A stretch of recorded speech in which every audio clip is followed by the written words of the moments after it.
تو میں نے آپ سے بتایا کہ یہ قدر جو ہے ایک تو اسی سے لفظ قدرت بنا ہے، اور نمبر دو اسی سے کسی شے کی قدر و قیمت، اور پھر اسی کے معنی ہے اندازہ مقرر کر دینا، کسی شے کا اندازہ مقرر کرنا۔ یہ قدر ہے۔ اللہ نے ہر چیز کا ایک اندازہ مقرر کر دیا ہے، اور قدر مقادیر، مشکات شریف میں ایک پورا باب ہے ایمان بالقدر کا عنوان ہے، صحیح معنی میں۔ تو پہلی حدیث کیا ہے؟ مسلم شریف کی روایت ہے، عبداللہ ابن عمرو بن العاص رضی اللہ تعالی عنہما۔ حضرت عمرو بن العاص جو بڑے سرداران قریش میں سے تھے، بڑے سیاستدان تھے اور بڑے بہادر انسان بھی تھے، ان کے بیٹے ہیں عبداللہ۔ اور بڑی دلچسپی کی بات یہ ہے کہ باپ اور بیٹے کے مزاج میں بود المشرقین تھا۔ وہ تھے جنگجو اور سیاستدان اور بڑے سرداروں میں سے، یہ تھے انتہائی زاہد و عابد، انتہائی زاہد و عابد۔ انہی کے بارے میں آتا ہے پوری رات کھڑے رہتے تھے نوافل میں، اور ہر روز روزہ رکھتے تھے، جس پر حضور نے یوں کہنا چاہیے کہ ڈانٹ پلائی۔ آپ کو اطلاع ہوئی، آپ نے بلایا، یا عبداللہ اولم اخبر انک تقوم اللیل وتصوم النہار تصوم الدہر، کیا مجھے یہ خبر نہیں دی گئی ہے؟ یعنی مجھے یہ خبر ملی ہے کہ تم پوری رات کھڑے رہتے ہو، نماز پڑھتے ہو، تم ہر روز روزہ رکھتے ہو، اب کیا کرتے؟ بلا یا رسول، جھوٹ بولنے کا تو ارادہ ہی نہیں ہو بھی نہیں سکتا۔ فرمایا لا تفعل، سخت سے روک۔ وہ عبداللہ ابن عمرو ابن العاص رضی اللہ تعالی عنہما اس کے راوی ہیں، قال رسول اللہ صلی اللہ علیہ وسلم کتب اللہ مقادیر الخلائق قبل ان یخلق السماوات والارض ب50,000 سنہ۔ اللہ تعالیٰ نے مقداریں اور تقدیریں، ابھی دو الفاظ میں بولوں گا تاکہ آپ کے ذہن میں بات رہے، معین کر دی تھی، لکھ دی تھی آسمانوں اور زمین کی تخلیق سے 50,000 سال قبل۔ یہ ہے قدر، ہر چیز کی ایک تقدیر جو ہے وہ معین ہوئی ہے۔ اب آئیے اس میں کتاب سے مراد کیا ہے؟ جو آیت میں نے دوسرے نمبر پر پڑھی آج، سورہ حدید کی آیت، ما اصاب من مصیبت فی الارض ولا فی انفسکم الا فی کتاب من قبل ان نبرأ۔ کتاب سے مراد کیا؟ نہیں پڑتی تم پر کوئی مصیبت، کوئی تکلیف، نہ زمین میں نہ تمہاری جانوں میں۔ زمین میں سیلاب کا آ جانا، زلزلے کا آ جانا، کوئی اور اس طرح کی عمومی ہلاکت کا آ جانا، عمومی تکلیف کا آ جانا۔ تمہاری جان میں اچانک جو ہے تشخیص ہو گیا کینسر ہے، اچھے بنے تھے، ٹھیک ٹھاک چل رہے تھے، تو معمولی سی تکلیف ہوئی، انویسٹیگیشن کیا تو معلوم ہوا تو کینسر ہے، اور وہ کافی بڑھ چکا۔ لیکن جو شے بھی آتی ہے، چاہے تمہاری جان پر آئے چاہے زمین پر آئے، وہ ایک کتاب میں لکھی ہوئی موجود ہے اس سے پہلے کہ ہم اسے ظاہر کریں۔ یہ تمہیں مشکل نظر آئے گا، ان ذالک علی اللہ یسیر، یہ اللہ پر بہت آسان، بہت آسان۔ اللہ کا علم کامل ہے۔ تو معلوم ایک بات جان لیجئے کہ حقیقت کتاب سے مراد اللہ کا علم قدیم ہے۔ اللہ کا علم حادث نہیں ہے، معاذ اللہ ثم معاذ اللہ، کہ کوئی شے ہوئی تو اس کے علم میں آئی۔ یہ ہمارے ہاں بعض گمراہ فرقوں کا عقیدہ ہے، اسے بدع کہتے ہیں، کہ اللہ کے علم میں بدع بھی ہے، یعنی کسی واقعے کے ظہور کے بعد اس پر کسی شے کا منکشف ہونا، معاذ اللہ ثم معاذ اللہ۔ یہ شان خداوندی سے بہت بڑی ہے۔ وہ تو عالم ما کان و ما یکون ہے، جو بھی کچھ تھا اور رہا ہے آج تک ہمیشہ سے ہے، اور جو بھی کچھ ہوگا وہ سب اس کے علم میں آنے واحد میں موجود۔ آنے واحد، یہ آنے واحد کے لفظ کو اچھی طرح سمجھ۔ مجھے سب سے پہلے تجربہ ہوا تھا، یہ سن میرا خیال ہے کہ 67-68 کی بات ہے۔ میں نے پہلا ہفائی سفر کیا تھا لاہور سے کراچی۔ اس وقت فوکر چلتا تھا، فوکر فرینڈشپ، چھوٹا جہاز پہ چڑیا والا، اور کرایہ 90 روپے تھا نائٹ کوچ کا۔ آپ تصور کیجیے. تو میں چونکہ مجھے جغرافی سے دلچسپی ہے اور فوکر زیادہ اونچا نہیں ہوتا، تو میں دیکھتا جا رہا تھا کھڑکی سے اس وقت ہم کہاں پہنچ گئے، اب کہاں پہنچ گئے. اب جو روشنیاں نظر آ رہی ہیں کس شہر کی ہیں؟ یہ اکاڑے کی آ گئی، یہ ساہیوال کی آ گئی، یہ آگے اور آگے. ایک دم میں نے دیکھا کہ 3 شہروں کی روشنیاں میں ایک وقت دیکھ رہا ہوں. لودھرا، بہاولپور، سماسٹا. مجھے خیال آیا کہ جب میں ٹرین سے سفر کرتا ہوں، کراچی جاتا ہوں، تو لودھرا پہنچتا ہوں تو میں سمجھتا ہوں کہ ابھی بہاولپور آدھا گھنٹے بعد آئے گا. وہ مستقبل کی شے ہے میرے لیے. بہاولپور پہنچتا ہوں تو لودھرا میرے لیے ماضی کی بات بن جاتی ہے. آدھے گھنٹے پہلے لودھرا آیا تھا، اور آدھے گھنٹے کے بعد جو ہے سماسٹا آئے گا. وہ میرے لیے مستقبل بن گیا، لودھرا ماضی بن گیا. لیکن اس بلندی پر میں بیک وقت دیکھ رہا ہوں لودھرا کو بھی اور بہاولپور کو بھی اور سماسٹا کو. یہ معاملہ جو ہے اس کو 1 ملین بلین سے ضرب دے لیجئے. اللہ تعالیٰ اس بلند مقام سے دیکھ رہا ہے جہاں اس کے مشاہدے میں، اس کے علم میں ماضی اور مستقبل کا کوئی سوال نہیں. آنے واحد، آنے واحد، آنے واحد. تو یہ در حقیقت کتاب جسے کہا گیا قرآن مجید میں بار بار بہت جگہوں پر آیا. تو یہ کتاب جو ہے در حقیقت اللہ تعالیٰ کا علم قدیم، اس میں سب کچھ موجود ہے، ہمیشہ سے موجود ہے، لکھا ہوا موجود ہے، اور کوئی غلط نہیں ہو سکتا. آگے چل کر گفتگو ہوگی اصل میں بعد میں کہ تقدیر کے جو عام عقیدے میں ہم تقدیر کہتے ہیں اس کے 2 پہلو ہیں. ایک پہلو ہے ما اصاب علی الانسان، جو کچھ انسان پر آتا ہے مصیبت، جیسے ابھی آیت میں نے پڑھی ما اصاب من مصیبت فی الارض ولا فی انفسکم. ہم ہر وقت زد میں ہیں، کوئی تکلیف آ گئی، کوئی مصیبت آ گئی، کوئی بیماری آ گئی، کوئی حادثہ ہو گیا، کوئی بچہ فوت ہو گیا، کوئی عزیز جو ہے وہ فوت ہو گیا. یہ ہر وقت حوادث ہے. تو جو بھی کچھ پیش آتا ہے وہ علم خداوندی میں ہمیشہ سے تھا. یہی وجہ ہے کہ ایک اور حدیث ہے ابن الدینمی سے، لمبی حدیث ہے وہ، لیکن اس کے اندر جو آخری ٹکڑا ہے وَتَعْلَمَ، یعنی انسان کے نجات کے لیے لازم ہے کہ یہ بات بھی تم جان لو انما اصابک لم یکن لیخطئک وانما اخطأک لم یکن لیصیبک وَلَوْ مِتَّ عَلَىٰ غَيْرِ هَٰذَا، اگر تم اس کے سوا کسی صورت پر ہوگے تو جہنم میں داخل ہو جاؤ گے، دخل کرنا. یہ جان لو کہ جو چیز تم پر آئی وہ آنی ہی آنی تھی. دیکھیے ہوتا کیا ہے، کاش کہ میں اگر یوں کر لیتا تو یہ نہ ہو. بس یہی ایمان بالقدر کے مذہب. جو ہوا ہے وہ اللہ تعالیٰ کے ہاں تو پہلے سے طے تھا، ہونا ہی تھا. تمہاری کوئی تدبیر، کاش کہ میں اس وقت یہ کر دیتا. یہ لو، اسی لیے ایک حدیث میں الفاظ آئے ہیں ان کلمۃ لو تفتح عمل الشیطان. اس لو سے، کاش، اس سے شیطانی عمل شروع ہو جاتا. کاش کہ یہ ہو جاتا، کاش میں یہ نہ کرتا، کاش کہ ہو جاتا. تو یہ نہیں. تعلم انما اصابک لم یکن لیخطئک، تو جان لے اس بات کو کہ جو چیز تم پر آئی ہے وہ ہرگز ٹلنے والی نہیں تھی. کوئی تدبیر تم کر لیتے، کوئی کسی وقت کوئی ہیلا کر لیتے، کوئی تم قدم اٹھا لیتے، کچھ بھی کر لیتے، وہ تو آنی ہی آنی تھی.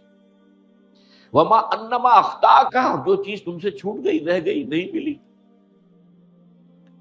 ایک ویکنسی ایڈورٹائز ہوئی تھی، آپ نے بھی درخواست دی تھی، آپ کو نہیں ملی. اب آپ ہو کاش کہ میں نے فلاں سے سفارش کرا لی ہوتی. بس گئے. تو جو چیز چھوٹ گئی ہے چھوٹ جانی ہی تھی. اس میں قطعاً جو ہے کوئی شکل، کوئی تدبیر، کوئی سفارش، کسی طرح کا کوئی بھی ہیلا، کوئی جو ہے اس پہ کارگر نہیں ہو سکتا تھا. لم یکن لیصیبک ومت علی غیر ذلک، اگر تو اس کے سوا کسی کیفیت پر تیری موت واقع ہوئی، اگر یہ یقین نہیں ہے. یہ ہے تقدیر کا وہ مفہوم کہ جس کا تعلق ہے علامہ اصاب الانسان، جو انسان کے اوپر وارد ہو رہا ہے. اس کے ضمن میں تقدیر کا مفہوم کیا ہے؟ جو ہوا ہے وہ تو ہونا ہی تھا. اس میں تو کسی شک و شبے کی گنجائش بالکل قط اللہ تعالیٰ کا فیصلہ ہے۔ البتہ در حقیقت ایک دوسرا پہلو ہے، ما یفعل الانسان،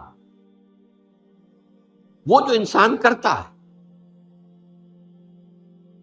یہاں آ کر یہ تقدیر کا مسئلہ بہت ٹیڑھا،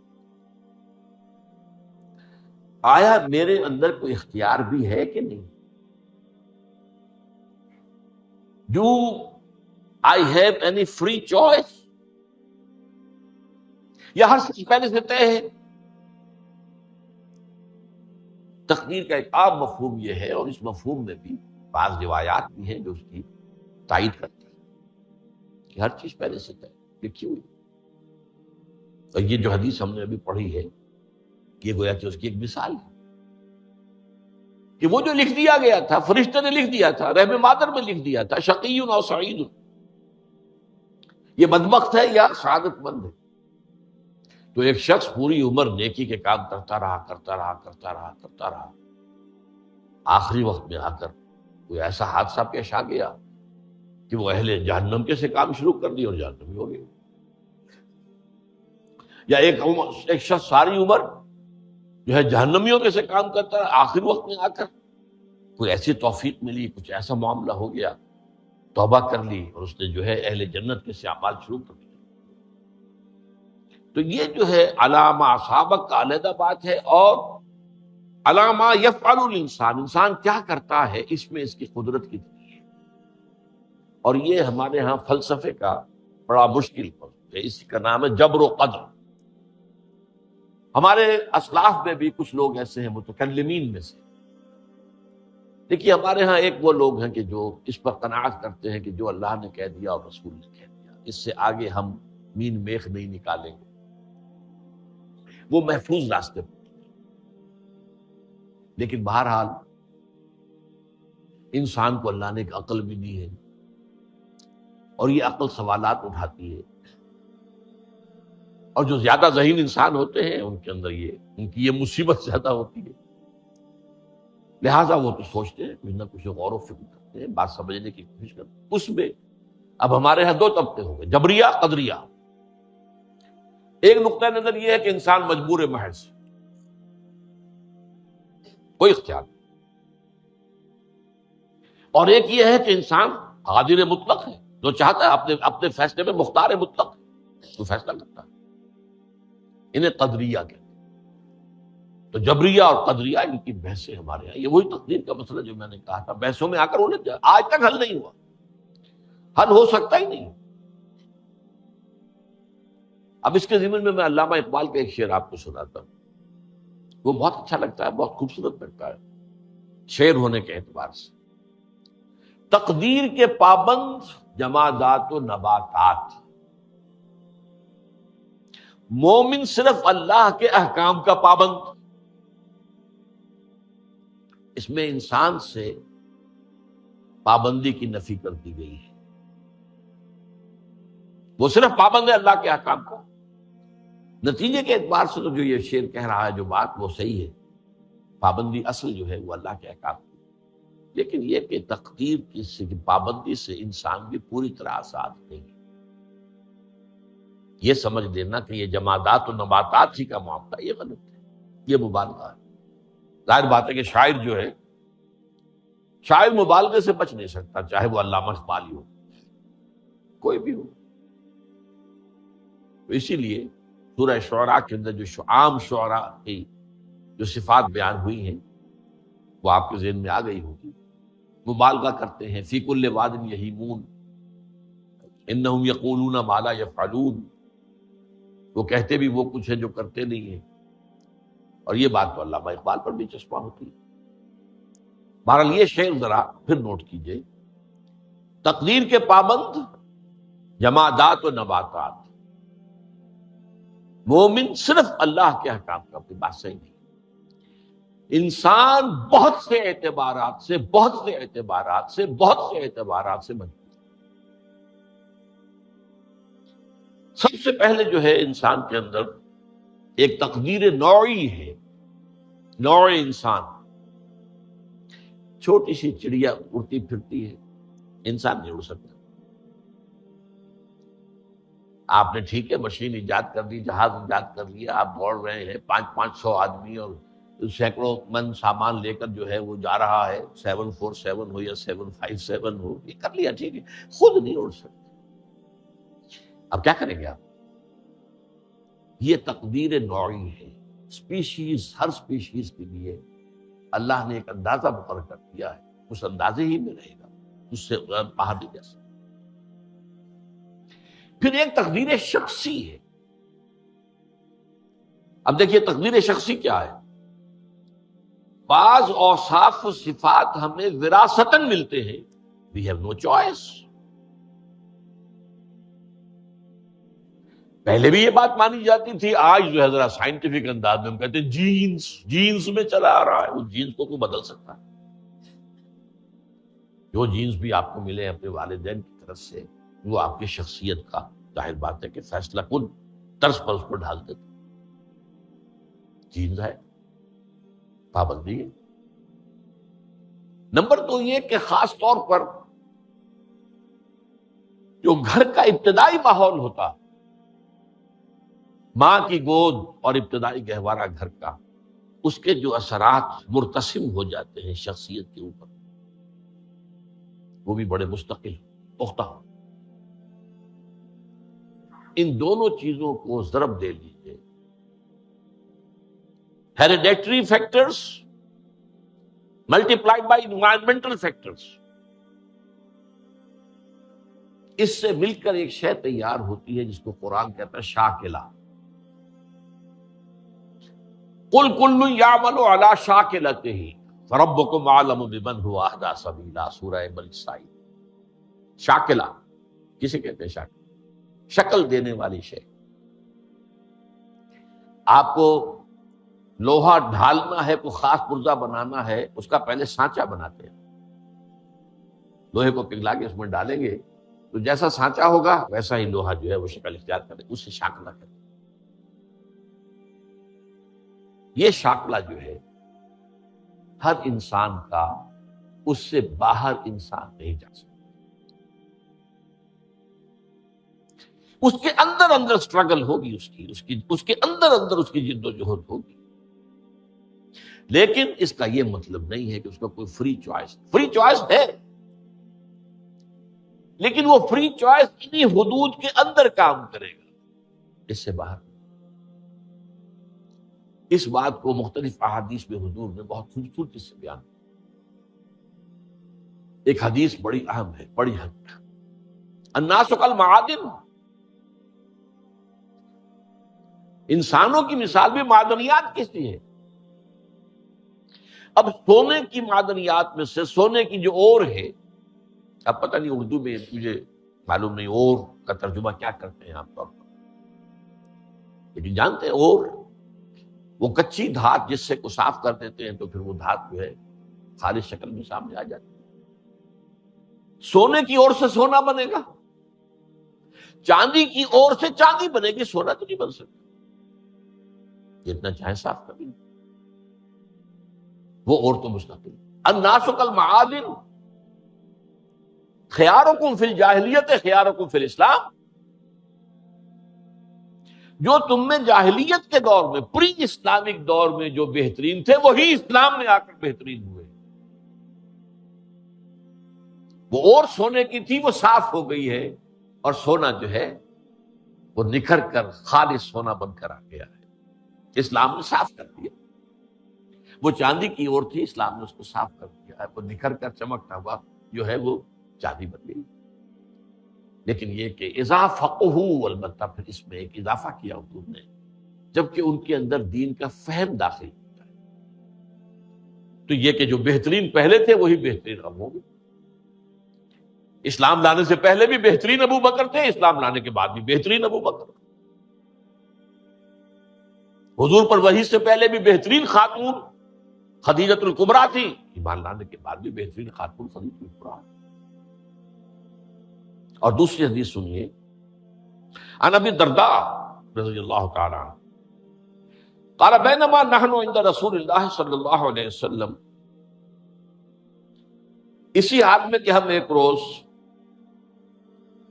ہم حضور کے پاس تھے، نتذاکرون ما یکون، اور ہم ذرا سوچ رہے تھے کیا کیا کچھ پیش آنے والا ہے دنیا میں. اذ قال رسول اللہ صلی اللہ علیہ وسلم، جبکہ حضور نے ہم سے ایک بات کہی، بڑی غور سے سنیے. اذا سمعتم بجبل ان زال عن مکانہ فصدقوه، اگر تم یہ سنو کہ کوئی پہاڑ اپنی جگہ سے ٹل گیا تو مان لینا. وَإِذَا سَمِعْتُم بِرَجُلٍ تَغَيَّرَ عَنْ خَلْقِهِ فَلَا تُصَدِّقُوهُ، اور اگر تم سنو کہ کوئی شخص جو ہے وہ اپنی سرشت سے، اپنی جبلت سے بدل گیا تو کبھی نہ مانو.